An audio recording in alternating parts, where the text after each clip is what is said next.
What's going on, everyone? Welcome back to another episode of the Resilient Rehab Podcast. I'm your host, Alex Effer, and today we're going to be talking about foam rollers and the concept of foam rolling, if it's good, when you would use it, why you would use it, if you would use it. And this was a question on Instagram from somebody who wanted me to cover this in the podcast, whether I use foam rolling or not.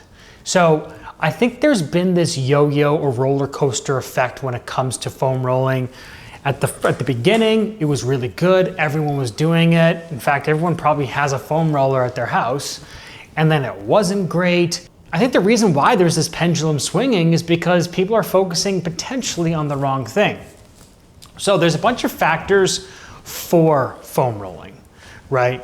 People like foam rolling. It feels good. So again, psychological aspect. There is some research to support that foam rolling actually starts to stimulate the skin receptors, which is going to create some contractile changes of the muscle for a period of time, which then supports mobility being increased and the reduction of the perceived tension. And I say perceived tension because oftentimes tension doesn't necessarily mean a muscle is short or functionally short, like there's no reduction in sarcomeres. What we start to see is that the range of motion starts to become improved because we are starting to influence the nervous system. So we start to gain this window, or this proprioceptive window, if you want to call it that allows us to unlock certain range of motion temporarily. Usually there's like a 20-30 minute period in which that happens.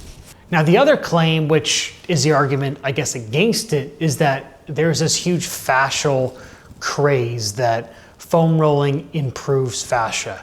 Now, to actually change fascia is very hard. You need a ton or 2 tons of force to be applied at a certain amount of time to create that change of the fascia. So it's very difficult to actually influence the fascia. Again, probably indirectly influence it through those skin receptors and those mechanoreceptors like we talked about. But this is none of these reasons why I like foam rolling. Now, do I foam roll sometimes when I have stiffness in certain areas? Of course. It just feels good. If I'm watching TV, maybe I'll just hop on the foam roller instead of just sitting on the couch. But I want to explain the real reason why I like using foam rollers and half foam rollers. And it doesn't have to do with muscle necessarily. It has to do with this understanding of shape. Now, there's a book. It's called Muscles and Meridians by Philip Beach. Really like that book as it relates to movement because it uses embryology in its explanation. But what he says is that the changing of shape is movement. Or movement is the change of shape. So when we think about walking, just think about the foot. It's the easiest example. When my foot hits the ground, it's going to start by having a high arch. But as my center of gravity moves forward towards the toes, the arch then starts to go down. And so there's this shape change that happens at the foot based on my center of mass. Now, the same thing happens at every single joint in our body. If we think of our rib cage, when we breathe in, our rib cage expands. And so that's going to externally rotate and expand the rib cage. But then when I exhale, everything starts to internally rotate and come back towards the center. So now I've got this internally rotated rib cage that is not as wide as compared to me breathing in. So I get these shape changes all the time. It's hard to picture it happening during movement at the pelvis, for example. Now, for some people, it's hard to visualize how that changes at something like the pelvis. But the pelvis does the same thing. When I breathe in, the pelvis opens up at the top. When I breathe out, the pelvis closes at the top and opens up at the bottom. And that opening up at the bottom allows for internal rotation to happen. So what I can do is I can use the foam roller to influence that shape. So if you had this rib cage that was constantly inhaled, let's say everything was going out towards the side. If you lay on top of a foam roller or an ab mat, for example, then what is that going to do to the rib cage on that side? It's going to push it inwards. That's effectively changing the shape. Now, if you believe in this muscle-centric approach, which I personally don't, I believe that muscles react to the joint position. But another way of saying this is, if I place a foam roller on this side, I could change the shape of the rib cage to then allow the right muscles to be able to work. A lot of times when people say that muscles are weak, it's because they're not in the right position. This is why you look at EMG and maybe doesn't tell you the full story. It just tells you how that muscle is contracting in that position, irrespective of the position of the joint. They're not really assessing if the pelvis is anterior tilted, if there's a rotation of the pelvis, if the pelvis is in a position for that muscle to properly work. So what this does is that puts the pelvis in a certain position, for example, to then allow muscles to work properly that are otherwise not working. So a good example, they call this a Trendelenburg test, which basically you stand on one leg, and when you stand on one leg, you see a hip hiking or a hip shifting. They will often say that is an anterior glute med weakness. But of course, there are so many other things that contribute to the ability to stand on one leg. So how can we isolate the muscle? But if we take a step back and say, well, they say the anterior glute med is weak because it's not able to stabilize the leg in a single leg position. Well, what also needs to happen in the single leg? I need my foot to pronate, my tibia to internally rotate, my femur to IR, as well as my pelvis. All of these things have to happen. So what if I put a foam roller, I lay on my side, I put a foam roller underneath my hip, and I create that shape.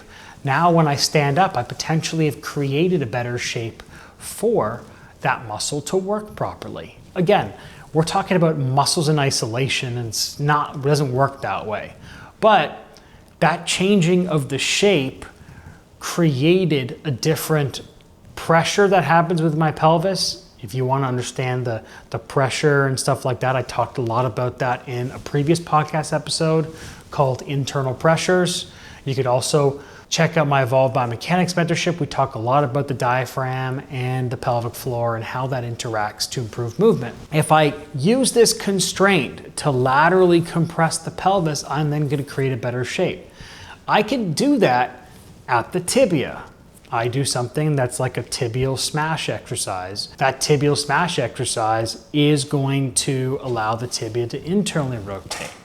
You could technically foam roll the back part of the hip, and that's just going to promote more tibial internal rotation. You can think that you're foam rolling the lats, but what you're really doing is you're compressing the rib cage.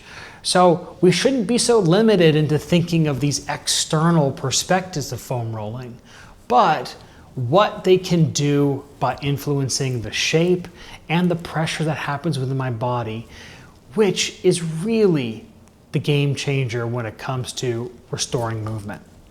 I could even use a lacrosse ball, although it's not a foam roller, it's some kind of what they call it, myofascial release, which you have a super high arch, then I can start to foam roll the bottom of the foot in a specific area to help mobilize the heel, for example, or the ball of the big toe. I can even put a rod or a tiger tail or a dowel underneath that heel and do ankle rockers in order to mobilize the heel or separate the heel from the bones in that area. And so it's important to understand that foam rolling goes way beyond muscles, and I think people throw it out because they focus too much on what it impacts the muscles, the fascia. What we should be thinking is that it really impacts the shape and the pressure within our system, which then impacts muscles. And so I think if we start at the muscles, we may get confused and we may throw it out as a useful tool. But if we think about how the joint shape impacts the movement of the joint, which then impacts the position of the joint, then we can think about the muscles that are associated with that joint and how that moves. Then we can think about how the muscles can be interplayed. So I hope this helps. I personally use foam roller a lot, but for very different reasons and very specific. And if you want to learn more about how I use constraints like this, check out my Evolved Biomechanics mentorship. We spend a whole week on understanding constraints and understanding how to address compensations. So I hope this helped. If it did, it'd mean the world to me if you share it with somebody who would also find this helpful. That's the only way that we can spread the word and provide better information to our industry so we can continually progress forward. Thank you so much. Don't forget to like, rate, and subscribe, and I'll see you next time.